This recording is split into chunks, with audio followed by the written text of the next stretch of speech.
Hi gamers, here's another monthly wrap for the top sellers at seriouslybored.co.nz. This is for the month of June. Now this comes later in the month than it normally would, but we've been busy at the beginning of this month, July, with Board Games by the Bay in Auckland, which is a fantastic event that we put on, and we've got more events coming up in Tauranga and some other locations as time goes by. But let's just get straight into it. Dominion Intrigue is the first expansion in the Dominion series.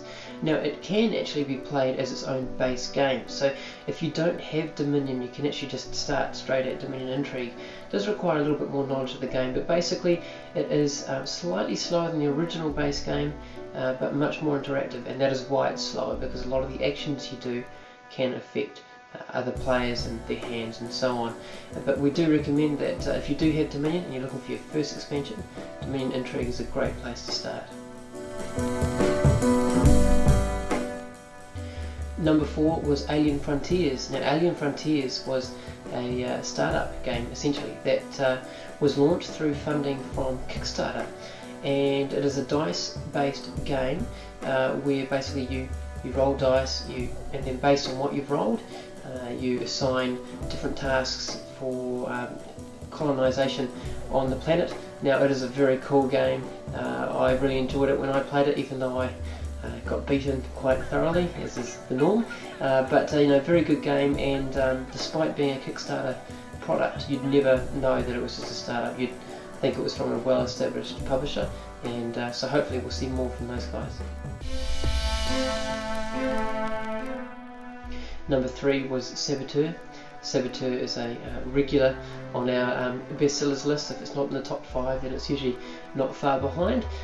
Very simple game. It's a good game for a bigger group, can take up to 8 players, and quite simply you're digging in the mines and trying to sabotage other players so that you can get the most gold. That's it in a nutshell really. You can break their pickaxe and their lamp and all that sort of thing, but very fun game, very simple, and a good way to start an evening of gaming. Number 2 was Seven Wonders, and this is based purely on pre-orders. We did have a shipment of Seven Wonders come in earlier in the year, and they all shipped straight out again because they were already ordered, but we do have some more coming, and soon. But we have decided to extend the pre-order so that those who wanted to get it when it came in and missed out because every single copy had been pre-ordered can still get it at the 10% discounted price, but that will only last for a few days, so you have to be quick.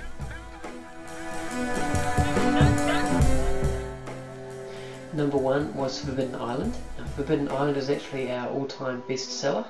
It is a Mensa Select awardee. It's a cooperative game. It's very light. If you've played Pandemic, it's basically like a light version of Pandemic. It's actually by the same designer, and essentially you are trying to retrieve artifacts from an island before that island slowly sinks beneath the waves. So you've got to get onto the island, get everything that you want, get the treasures and all those sorts of things and the relics, and then get off before you are claimed into the water yourself. Very simple game. It's light, but it does have different difficulty levels, so depending on how much of a challenge you're after, Forbidden Island should suit you quite well. Well, those are the top 5 for seriouslybored.co.nz. We'll be back in August with the July top sellers, and until then, happy gaming!